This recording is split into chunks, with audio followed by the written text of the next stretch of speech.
Okay, so we're starting off with, again, a one I'm not sure, because this could be worth £50, so Never Wear Wellies in the House.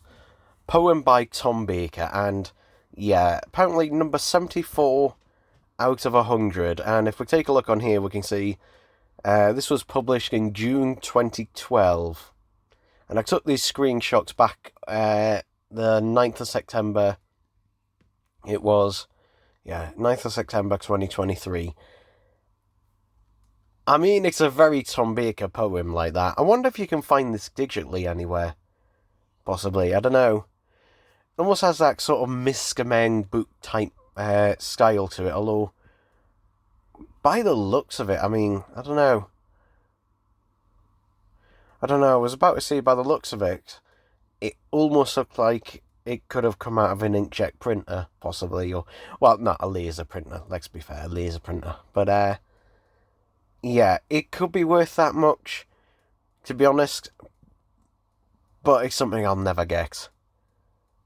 Plus, also, that corner is a little bit frayed, and so is that one as well.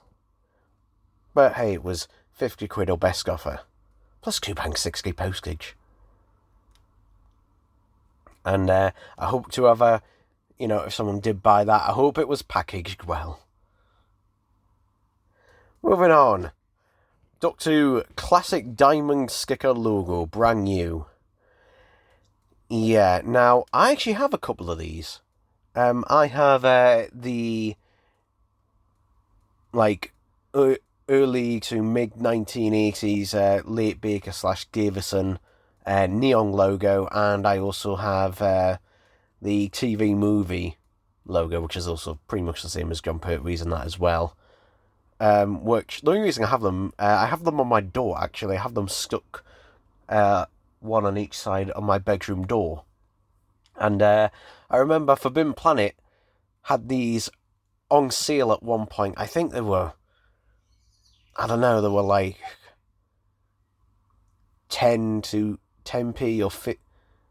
or 20, 30p or something like that. They were very cheap.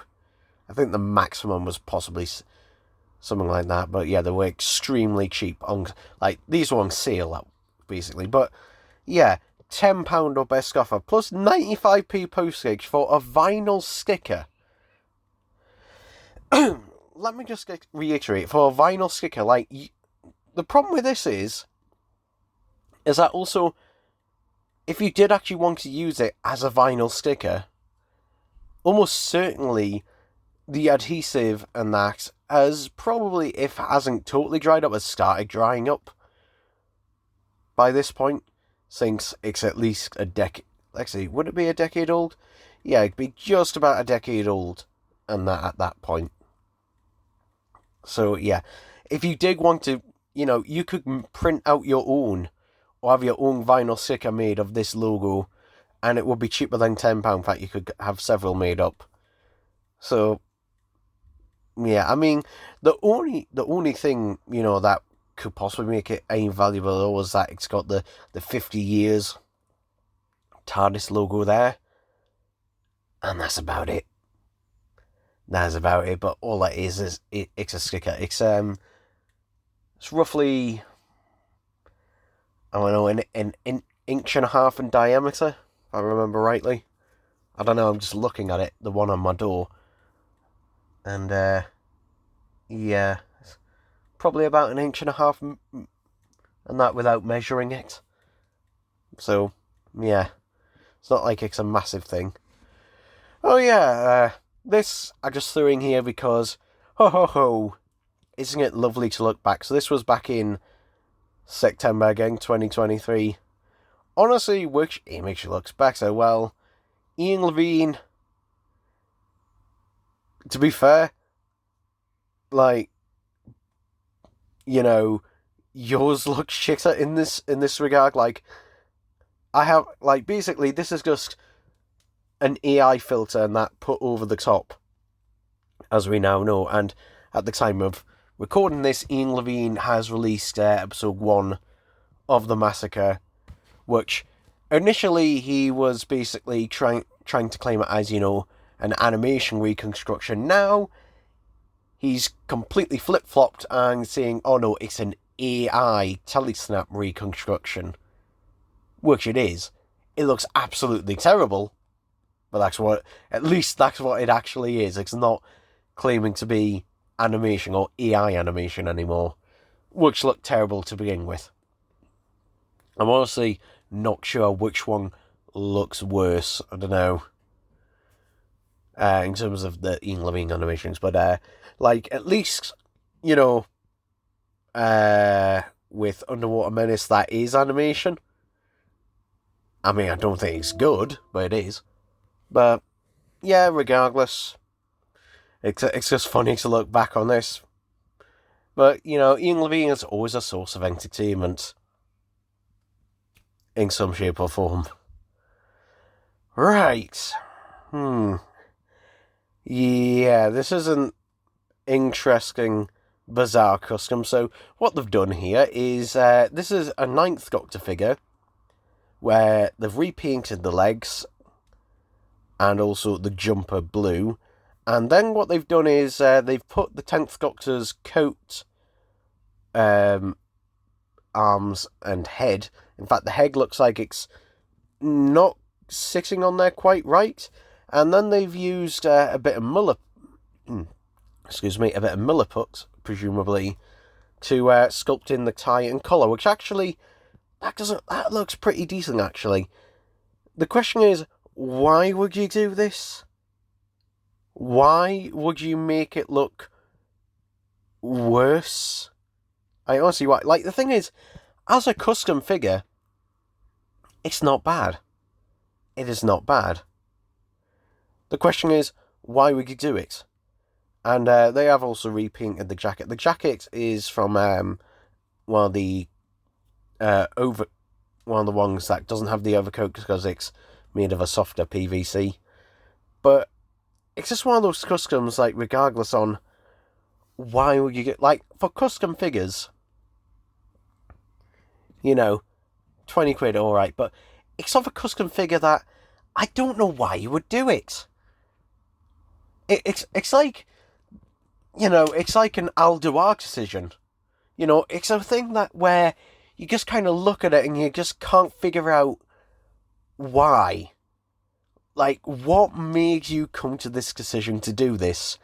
It really doesn't make any sense to me. It's just, quite frankly, that bizarre. What was this screenshot taken? September 24th. So, yeah, it's a weird one. It's a really weird one. And it's just one of those things that's just why did you come to that decision? Also, it does make the overcoat at the back look a bit like a bat cape. Yeah, I'd understand if this was a custom one to have the better articulated arms. That makes sense. But this, you're not only losing articulation, it just doesn't look right. Why? Oh, well. Moving on, this.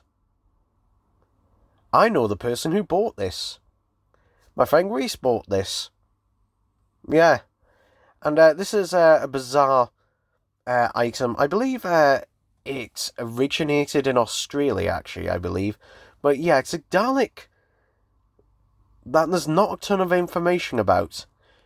And yeah, to be fair, £90, it is a lot, but very rarely have I ever seen these. There's not a lot of them popping up. Now, I could have bought it. If I wanted to. But I decided not to because, look at that thing. It's trying. I think it's trying to be retro. It's trying to be the Louis Marx Daleks of past, or the Palatoy of the 1970s, and yeah, it just doesn't work very well. In fact, it reminds me a bit more of the Hertz Daleks, actually, in a way, actually. But yeah, something that's trying to look retro, it just doesn't have the same type of charm to it. So, I wouldn't say it's a necessary rip, because I wouldn't call it really a rip-off, but you know, it's just not something I'd be clamouring on for, to be honest. But yeah, it's such a weird item. But again, it sold to my friend who got recently. He's got that, and I bet you he's forgotten where it is. Destiny Dalek, £100. Again, this is September 2023. And for those, who don't remember, well, the Destiny set came out in late, and I do mean late, I think it was early December, 2022. So, by this point, this figure is basically just under a year old. And this person wants £100. For a loose one. A one that's loose, and that is a bit of a dodgy job on that eye.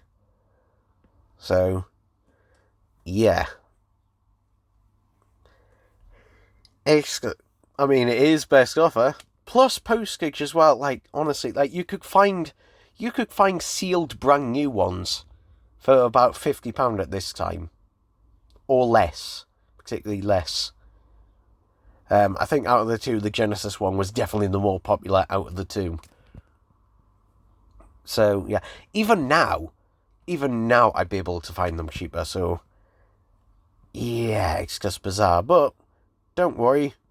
This seller has other ones. As you can see, it's the exact same seller. And oh boy,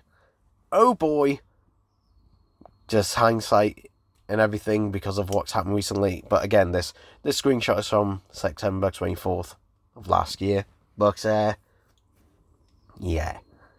Even then, though, you could find them for under £1,000. Well under.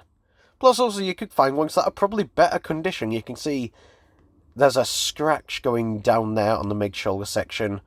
And the whole thing, it's not in bad condition. Especially compared to some. But it's not in great condition. Like, before the Ruins of Skaro set, this Dalek I could see going easily £50 to £80. Easily. If not more. But, because of the Ruins of Skaro set, those original releases of the Suicide Dalek have gone down.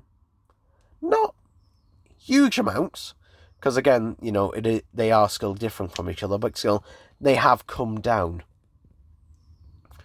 But, yeah, it's just mental. Like, why do this price? Who is going to pay £1,000 for that? Like, it's not... I'd understand if no one else on eBay was selling one.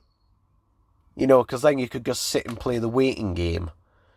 But it's just a price that, even... To be honest, at that price, even if you were the only one on eBay with one, no one's going to pay that money for it. People will probably commission molds and that and make their own customs out of it. And that way before that. You could get... PB Props could make you the bombs and stick on your own, again, Destiny Dalek. Like, you could buy this Destiny Dalek off this person, get someone like PB Props to make the bombs and that for you, stick them on yourself, and you'd still be cheaper. So, yeah. To be honest, you'd be better off if you just stuck Tic Tacs to it. That could work, actually, that could work, especially if you get the larger Tic Tacs, yeah. £70 for a Vord figure. Yeah, that figure, that, I think it got down to a £5 of that set in B&M. Yeah. That set that was essentially a shelf warmer, as I call it, where, I don't think it's a bag figure or a bag set, but it just wasn't one that you know, people were clamouring for. I don't think anyone was clamouring to get a Vord figure. Like, it's one of those things where, oh, it's a nice addition, but I don't think many people were just going, yes, gotta get. And to those people who were desperate, would have already got one. And again, you can find these brand new for less than this. Back then and now. So, yeah. But hey, they got a sense right, and they didn't take a very good picture of it either. But hey, it's £20 cheaper than a Vord figure. Again, all from the same seller. All from the same seller. All of them. We're going to keep going down this rabbit hole. And then we've got this. Don't be fooled. You're not getting all these figures. No. Notice it says, Pyramids of Mars Suitec model. You're getting this piece of shit. Yeah, this is what you're getting. Now, to be fair, the body of it isn't bad. The body of it is pretty decent, but God, what the hell happened with the head? Why is it so massive? Like, you know, if this was just like a custom thing or something, but like, yeah. I mean, it's the best value thing here. And to be honest, if you bought this and redid the head yourself, it would actually pass as a decent thing, but God, that head is just awful. It's just awful. But, yeah, that's just mentioning that. Yep, you're only getting the Suitec, none of the other figures are included. I don't know why in the picture that, you know, it's just so poorly done compared to the others. The others got backdrops, yeah. But they're selling more. No, you are not getting a Jeffrey Beavers mask, just the TARDIS. Or the Melker. Whatever you want to call it. But, yeah. It looks better than the Suitec, I'll give it that. Before going to that. It does look better than the Suitec. And that, but, again, like, for 20 quid, nah. So, just, no. Bomb. Which looks like it's made out of Milliput and that put together, and yeah. Actually, to be honest, it looks less like it's Milliput put together and more like it's bits of blue tack that have been painted. Or Play-Doh or something like that. Honestly, it just doesn't look good. And for £10 as well, like, no. Again, all from the same seller. And we get, like, this is the one that just goes, what the fuck? Like, at least these are cheaper than that. I mean, they're bad, but this is the worst. You want 50 quid, ideally, for this. What the fuck? It looks terrible. Everything about it looks terrible. Like, everything. It's just so sloppy, so messy. Who in their right mind? It's just delusional, this. Absolutely delusional. And that, I mean, it's funny to look at it, but it's just like one of those things where I just like, why? What goes through your head that makes you think this is worth £50 and someone will willingly pay £50, you know, for a hack job? And another hack job. Again, what? This is how much probably an official... I've seen official loose Fourth Doctor scarves for the figures and that go for around about this price, 20 to 30 quid. Again, what makes you think someone's going to buy your shitty one like this? Because it is. It is shit. Like, there's no other way to talk about it. It is shit. The colours are also wrong as well, so... Yeah, but it's shit. It is, because shit. I wonder if that bottom part there is actually used from an official one. This part here. And then it's been, like, glued on to there. Same with this other bottom piece. Don't know. Yeah. It's just bad. And then this one. What the hell happened here? What the hell is up with his head? Why has he got no hands? Like, the thing is, the body of this figure, the body, which is mostly Captain Jack / Orson figure, just like, with the ropes and that going by, that's actually not badly done. Yes, it's mainly just a repaint and some wires, what looks like telephone cables put around it, but still not too bad. But then he's missing his hands. He's got really ugly looking boots there, but what is up with that head? What the hell happened? What happened with this head? Why didn't you just use a John Pertwee head? And then, you know, Miller put the sculpt for the helmet and that on there. Why? It's just one of those things where, I mean, God, like, I've got loads out of this cellar this time. Like, loads of stuff out of this cellar, but bloody hell. What the hell? I think, yeah, we'll leave it at this Mac Smith at the end here. Now, this is from a different seller. And at least they're more reasonable with the price. But, yeah, I'm assuming they probably made at least the Series 7 Part 2 Mac Smith before the official figure came out, which is an 8th Doctor coat and an 8th Doctor waistcoat glued onto a Series 5 Mac Smith. In fact, from the looks of it, it's probably the Christmas, a Christmas Carol Mac Smith, and then there's a hat made on that on top, which doesn't look awful. Actually, the hat bit doesn't look awful, but yeah. This one, apart from the waistcoat being a little bit sloppy paint, doesn't look too bad. And then there's this, which, yeah, you've got a much shorter Mac Smith here, which is meant to be in his tuxedo look. But, yeah, it is just funny looking at the two of them. And that Mac Smith has suddenly shrunk at least a foot or two. But, yeah, regardless. That's it for this Doctor Who rip-off. I don't know when I'll do another one, but, there we go, people, there we go.